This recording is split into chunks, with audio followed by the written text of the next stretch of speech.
Does it have a location in space. तो पहले इस क्वेश्चन का हम पहले जो क्वेश्चन का आंसर देते हैं कि क्या एक लोकेशन हो सकता है स्पेस में फिक्स एक वेक्टर का।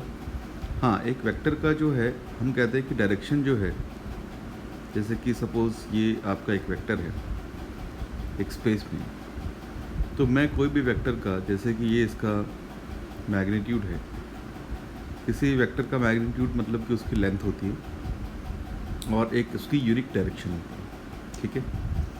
मैं इस वेक्टर को स्पेस में कहीं भी शिफ्ट कर सकता हूँ, जैसे कि ये without changing its magnitude and its direction. मैं इसको पैरेलली ऐसे भी शिफ्ट कर सकता हूँ नीचे की तरफ, ठीक है।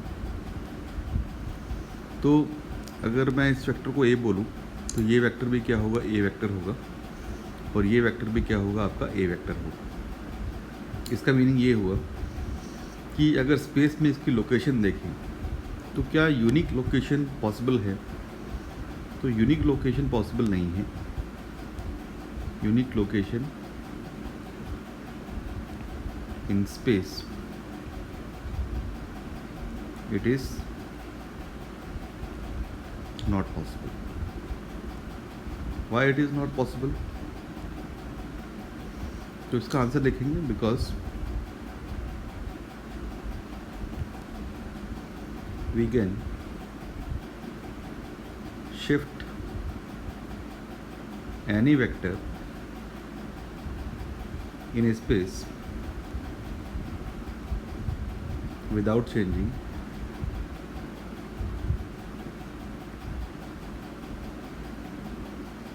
its direction and magnitude।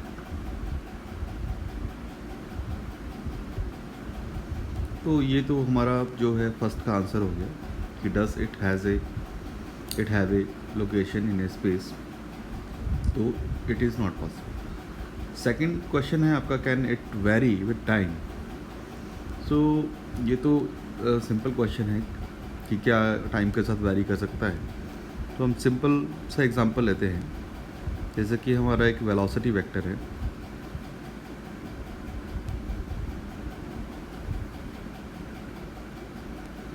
तो वेलोसिटी वेक्टर जो है उसको अगर मैं v से डिनोट करूं तो बेसिकली वेलोसिटी वेक्टर क्या होता है, आपका displacement divide by time. Time हमारी क्या है, एक स्केलर क्वांटिटी है, ठीक है, और ये हमारी एक वेक्टर क्वांटिटी है। अब हमें पता है कि जैसे कि सपोज़ एक पार्टिकल है, वो एक r रेडियस के सर्कल में कांस्टेंट स्पीड से, तो स्पीड कांस्टेंट का मीनिंग ये हुआ कि the magnitude of v that is speed, वो क्या है, आपकी कांस्टेंट है।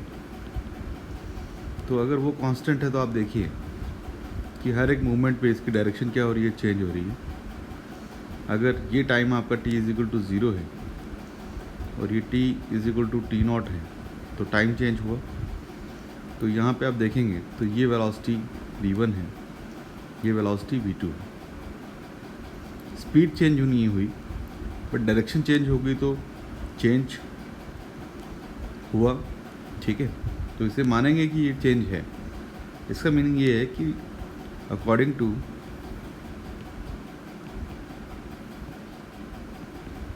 This motion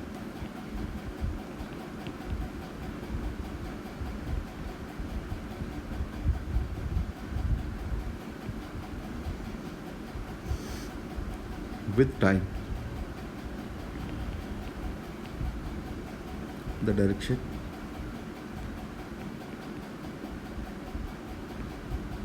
of velocity vector changes, ठीक है।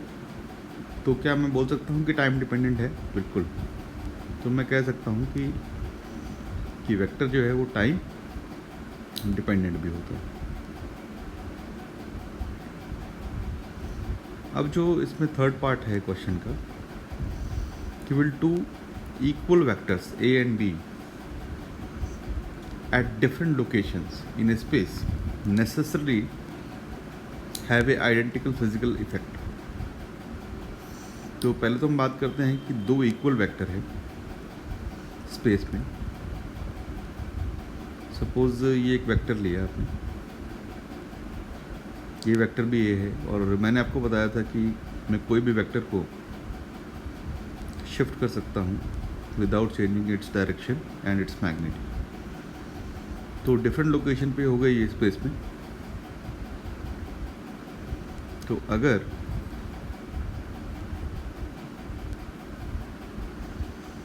ये एक सपोज मैंने एक डिस्क ले ली, ठीक है, और इस डिस्क पे देखें तो अकॉर्डिंग टू जो सेंटर ऑफ मास से हम देखें तो यदि एक फोर्स वेक्टर है, ये दोनों है ना, ए रिप्रेजेंट करता है एक फोर्स को,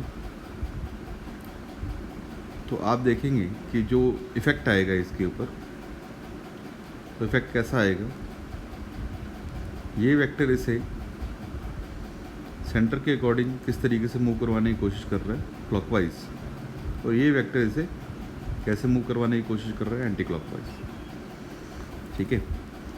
तो even though the vectors are same but they are having a different location, but if this vector is one vector suppose and this vector is two vector number 2, so according to vector 1 we can say if this vector is r, this is the perpendicular vector, position vector।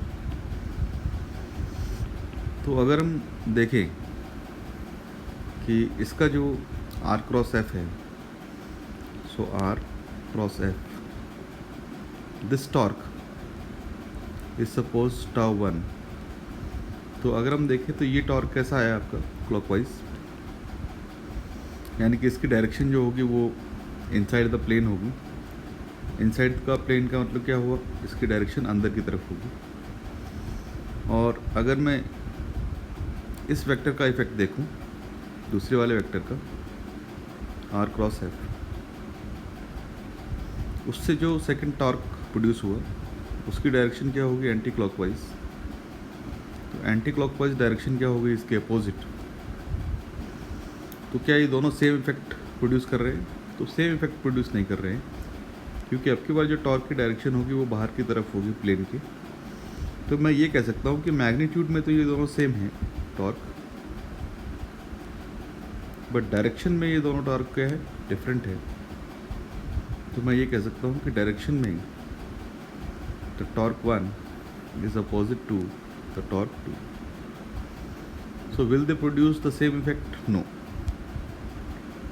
क्योंकि एक clockwise और दूसरा anti clockwise torque produce कर रहा है, तो same effect produce नहीं करेगा।